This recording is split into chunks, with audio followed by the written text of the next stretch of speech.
This episode is brought to you by Blueprint Health. Blueprint Health is a measurement-based care platform for mental health providers. You can find out more about them by going to practiceoftherapy.com/blueprinthealth.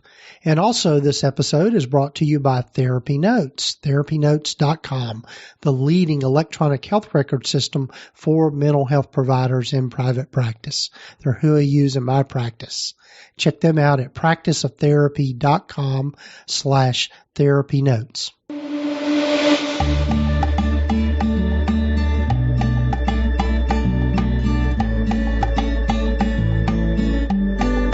Hello, I'm Gordon Brewer, and welcome to the Practice of Therapy podcast, where we explore the business and clinical sides of running a private practice. Well, hello, everyone, and welcome to the podcast. I'm Gordon Brewer, and this is the Practice of Therapy podcast, and this is episode number 224 of the podcast. And if you haven't done so already, I would invite you to go back and listen to episode number 223. This episode 224 is part two of my interview with Paul Wright, who is from Australia. And Paul is, as they refer to it in Australia, a physiotherapist. In the U.S., we would call them physical therapists. But anyway, Paul has a lot to share just around what he has learned around running a business, and particularly businesses in allied health. Paul does a lot of business coaching with not only physiotherapists, but chiropractors, podiatrists, osteopaths, and mental health providers.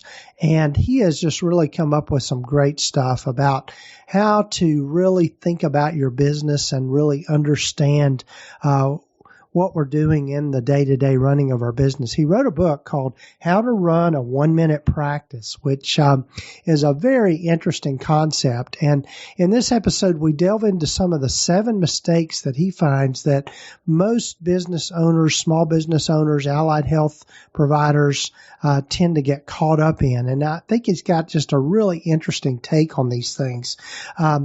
So looking forward to you hearing more from Paul in this episode. Again, go back and listen to the previous episode, 223, to catch part 1 of this entire interview. But before we get to my conversation with Paul, I'd love for you to check out the free webinars that we have going on right now. And you can find out more about them by going to practiceoftherapy.com/webinars. And there are 3 different topics out there that people are finding really interesting. One is on using Google Workspace. Another one is called Scaling Without Failing, and it's about moving from solo practice to group practice. And then the third offering that we've got right now is on managing third-party payers, or AKA insurance, and give you a lot of information about accepting insurance in your practice and if it's something you would want to consider to do. But anyway, go check those out at practiceoftherapy.com/webinars to find out more about those free offerings. And all of those webinars are automated webinars, so you get to pick the time that you want to participate in the webinar. So it's a really glad to be able to offer that content and that information. And also, before we get to the rest of my conversation with Paul, I'd love for you to check out our sponsors, Blueprint Health and TherapyNotes. And so here's more about Blueprint Health and TherapyNotes.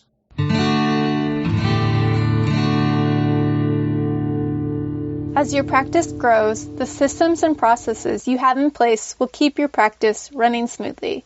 That is why it is important to have an electronic health record system that is specific to mental health providers. TherapyNotes is a complete practice management system with everything you need to manage patient records, schedule appointments, meet with patients remotely, create rich documentation, and bill insurance right at your fingertips. Their streamlined software is accessible wherever and whenever you need it. They are who Gordon uses in his practice. And did I mention that they are one of the top-rated EHRs for mental health private practices? Their support is also second to none. be sure to check them out at practiceoftherapy.com/therapynotes. Be sure to use the promo code GORDON to get 2 months free. Running a great behavioral health practice is hard. Payers are demanding more measurable outcomes, therapists are harder than ever to hire and retain, and clients expect a digitally enabled care experience.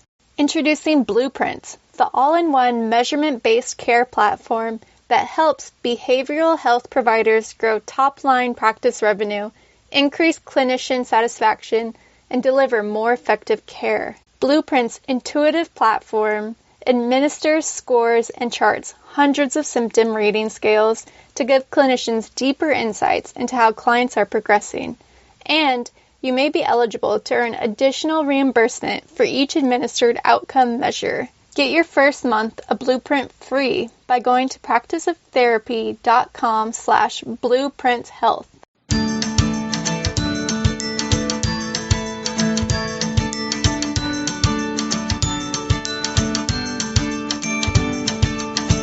Yeah, so what are some other mistakes that you've noticed that people will make? Mistake 4 was ineffective, unsupervised systems. Like I'm a systems guy. I'm really into systems, and that the whole idea of how to run a 1-minute practice, the book and the platform, was all based on functional systems that you can measure and control in your business. Because you see it all the time in health businesses. Let's say it's a system for following up patients, and you'll say to your team, "Are you following up your patients?" "Oh yeah." But unless you've got a system in place for it and a way to track it and a way to measure it, you don't know if it's happening or not. So we created 1-minute practice as a way to measure this, as a way to control the steps in the business. Let's say in allied health, if someone comes to a physical therapy practice, now what are the things that have to happen in that process? They have to fill in their paperwork, they get a report, they get a follow-up phone call, they get rebooked. Do you know all those things happen? So we created a platform that measures that and lets you see from anywhere in the world if that's happening or not. Otherwise, Gordon, you don't know if it's happening. So the idea is putting a system into place. You've got to put a system in, but then you have to have a way to measure it and a way to know whether it's being done or not. Otherwise, because you can see what happens. Otherwise, Gordon, you've got to be at your practice all the time. Right. So creating systems that are trackable, measurable, and visible from anywhere in the world means you should be able to log into something and see, did that happen? Yep. And that's the 1-minute practice. We've got clients now, like we log into their systems. So we log into their systems from anywhere in the world. And in 1 minute, we can go, okay, yeah, that's going, yep, okay. And we know that the thing's being done. But and you can see if you haven't got that or some way to track it, you're going to have to be at your practice all the time, listening to what everyone's saying to make sure they're doing it. You're right. And that's the mistake. So good systems, but putting systems in that are trackable, measurable, and you know whether they're happening or not. Yeah. You got to base it on data, not on feel. Yeah. So analysis removes argument. Like one of our classics, Gordon, we all in our world, in physical therapy's physio world, every new patient gets a written plan, like a written report. So if you came and saw one of our practices, you would get a written report, and it would say at the bottom, Gordon, for you to get back to your gardening, you need to see us twice a week for the next 2 weeks. And that's the plan that goes out to the front desk. The front desk books those consults in advance. So that's a not negotiable step, Gordon. And so I can know if you didn't get one of those plans, I'd know there was a system failure. So, and the classics, I got all my team together years and years ago, and I said to them, there is only one time where a patient does not get a written plan when at their initial consultation. It's only one situation. And they all talk about, I said, what is it? Oh, they have to go and see the surgeon.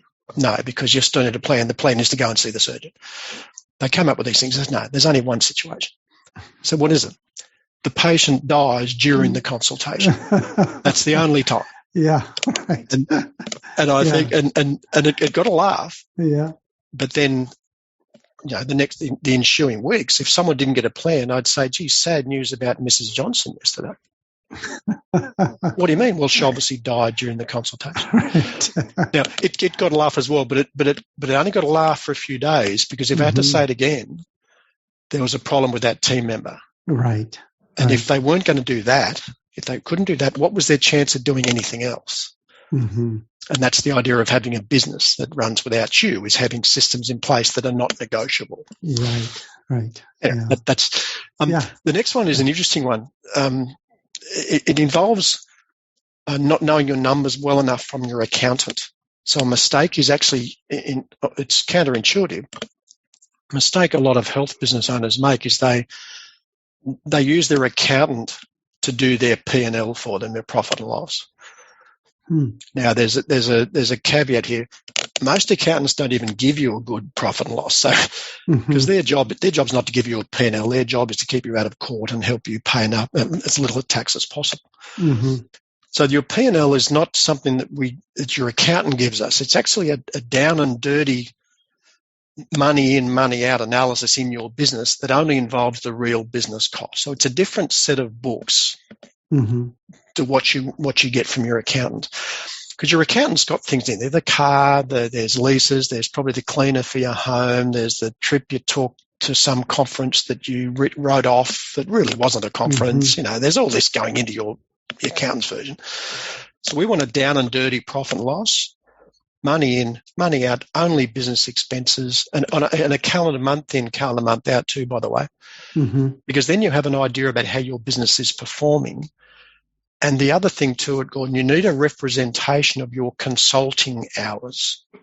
So we talked about freedom score earlier. What we do in Practiceology and 1 Minute Practice is if you how many hours you do consulting, we use a formula where you multiply that by the replacement cost. So what's it cost to replace you as a therapist? Let's say it's $50 an hour. If I do 10 consulting hours per week in my 1 minute practice profit and loss, that's 10 times 50. So it's $500. Right. Now your accountant will tell you you'll be paying you a different amount from your accountant, because that's a tax decision. It's your dividend, or what are you drawing from a tax perspective. But the accountant's version doesn't have an allocation for how much consulting you're doing. That's why it's a different set of books. I didn't want to lose you, but it's the idea of what's your consulting input into the business as a therapist, as you're just treated as one of the therapists. And that's got to be in your P&L. Yeah. So make sure that's part of it. Yes, and that makes sense on several levels. And in particular, I'm just thinking about for most of us in allied health fields, the most valuable thing that our number one product is our time and our expertise. And so if you're not getting a good return on the investment of your time and your expertise, you're not going to be able to stay afloat long. Correct. And it's actually, when we started doing I'm not saying you pay yourself $500 a week. Your accountant will determine what you pay you. That's a taxation decision. So that'll be in your account regardless. But for your down and dirty practice profit and loss, you get paid $500 if you do 10 hours at the replacement cost is $50 an hour. That's all that's in there. Because what that lets you do, Gordon, we saw this historically. It's really hard to stop allied health professionals from consulting, like from seeing lots of patients and clients, because they're so used to it's the old dentist story. If you're not drilling, you're not billing. So in the world of the allied health professional, if I'm not seeing clients, I'm not profitable. But what we want to try and show them is there comes a time in all health businesses where you're better off not seeing clients, and you're better off marketing, recruiting, training your team, working on the systems. And the only way we could do that was to show them over time we dropped their owner consulting rate. So we dropped their consulting hours, and we saw that over time they might have started out doing 50 hours a week, and then we go down to 40 and 30 and 20.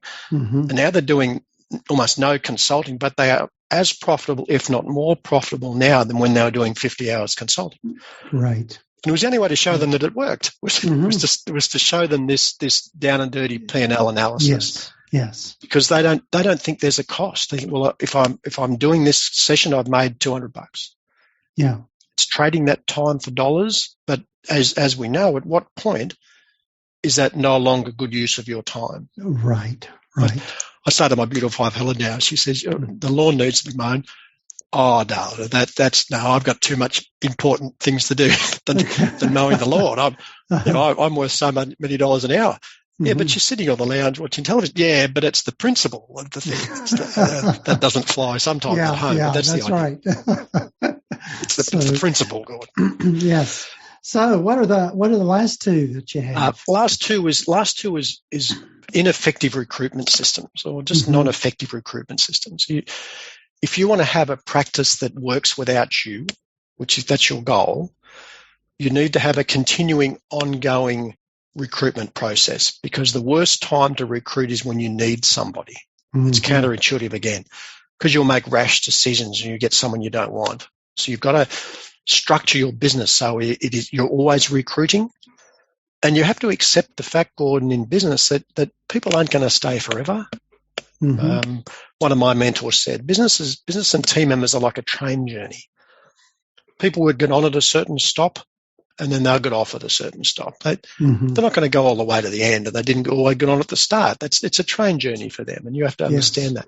Yes. And one of the challenges for us, and it's a little bit when we say it, my job as an owner of a business, of a health business, is to make my team members replaceable.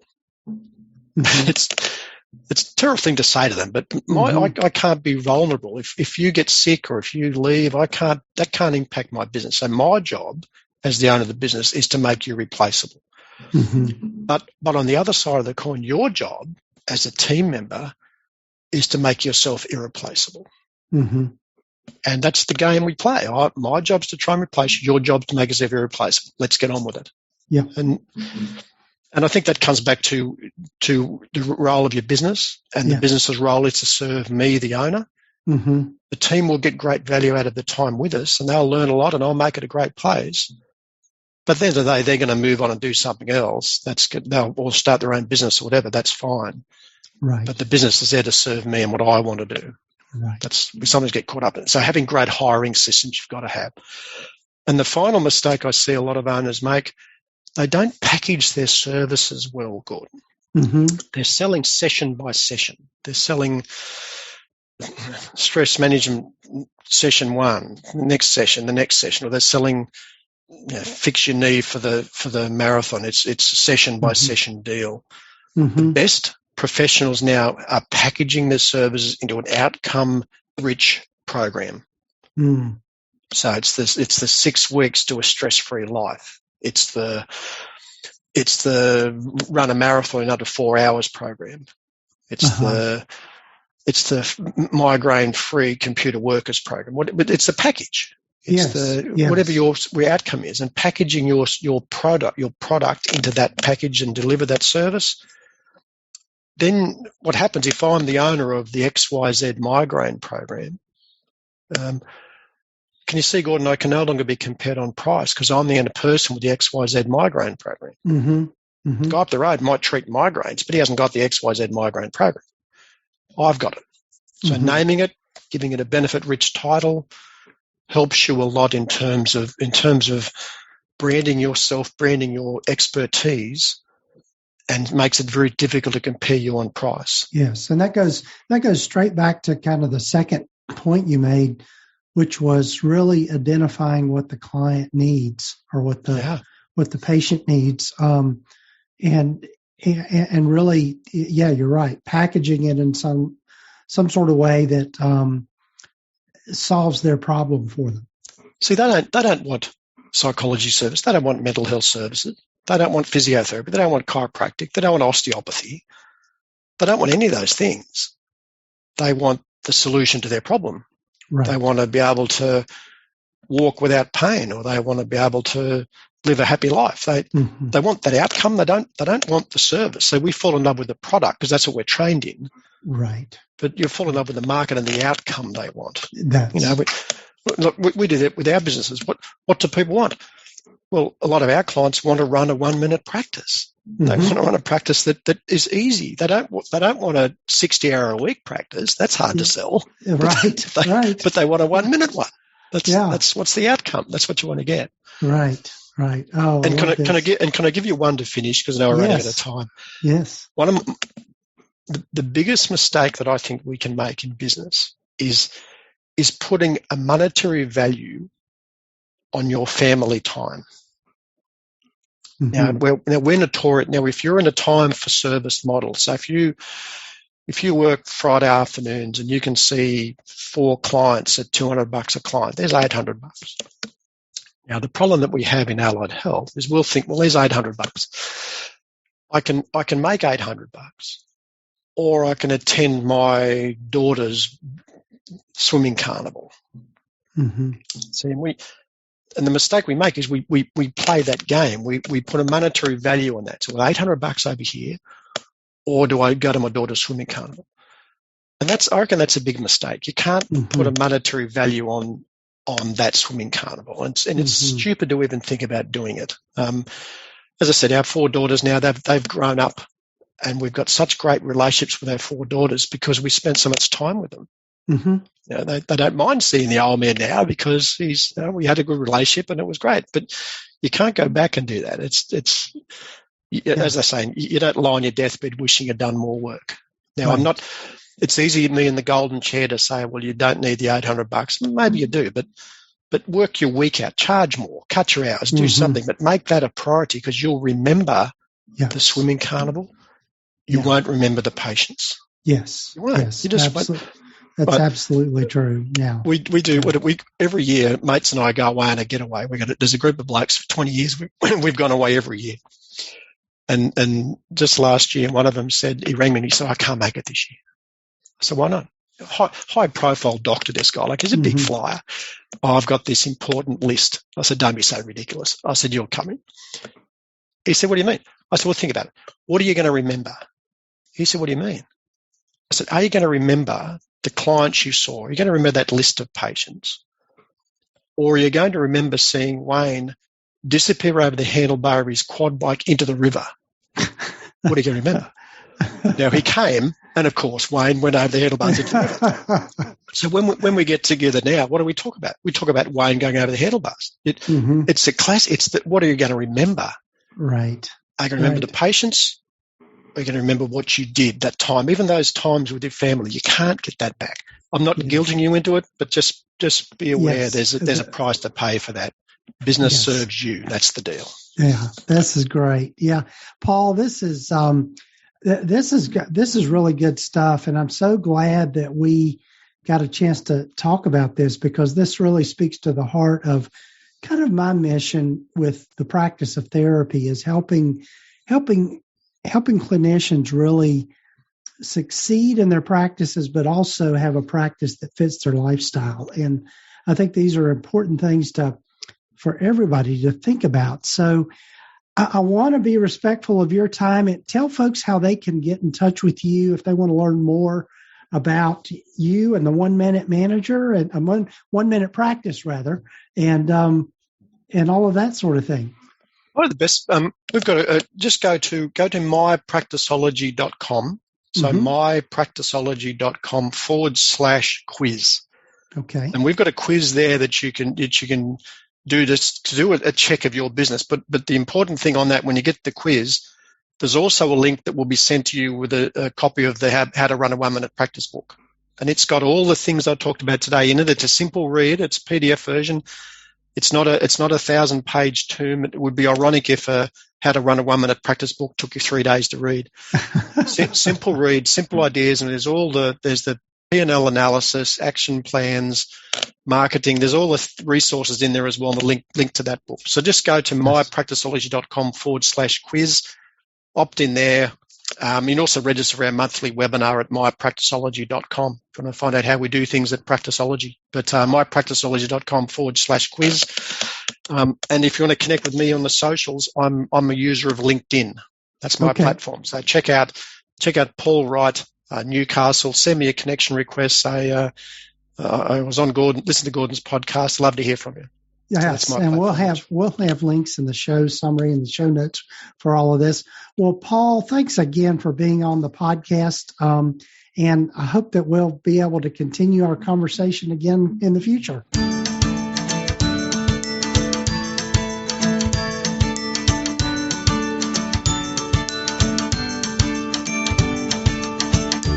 Well, again, big thanks to Paul Wright for being with me on the episode. I just found him fascinating to talk to. And,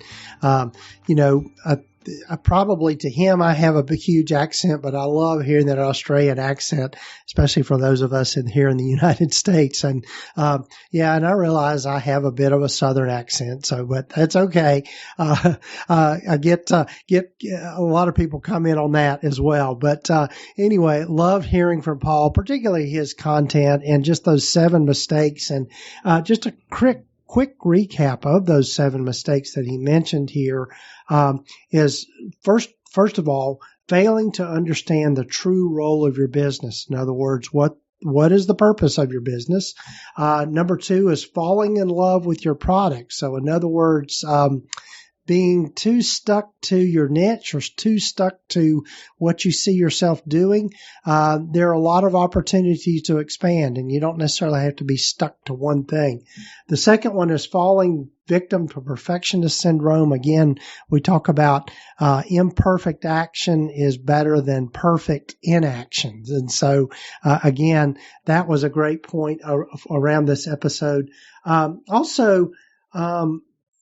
One of the things that he talks about is the importance of having systems and processes in your practice. And one of the things where people fail is they don't have those things going on behind the scenes where their practice runs like a well-oiled machine. The other one is using your accountant to tell you your profit and loss. So in other words, being more hands-on with your bookkeeping and being able to understand, what is your profit and loss, and keeping a pulse on that week after week. I know that's something that I look at every week in my QuickBooks is my profit and loss statement, and that lets me know how I'm doing within my practice.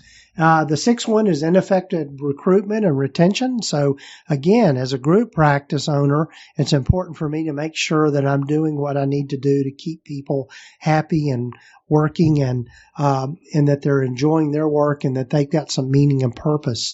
And then number 7 is not packaging your services. So in other words, not putting things out there in a way. And I thought that was in a way that are going to be attractive to people. And I thought that was a really interesting concept there. And I know that would be we could do a whole episode on just packaging services and putting things out there, particularly for cash pay practices. So anyway, all of that is food for thought. Be sure to check out Paul's information at myphysiology.com, and there'll be links here in the show notes and the show summary. And again, big thanks to Paul, and be sure and check out his book, How to Run a 1-Minute Practice. And you can find that on Amazon, and there'll be links here in the show notes and the show summary for you, so you can get to his book easily. He was generous to send me a copy, and I've been inwardly digesting that particular book as I go through it. And he's got a lot of interesting concepts to think about. So anyway, also be sure and check out the free webinars that I've got over at practiceoftherapy.com/webinars. Those are free automated webinars you can take part in and to learn some new stuff. So be sure and check those out.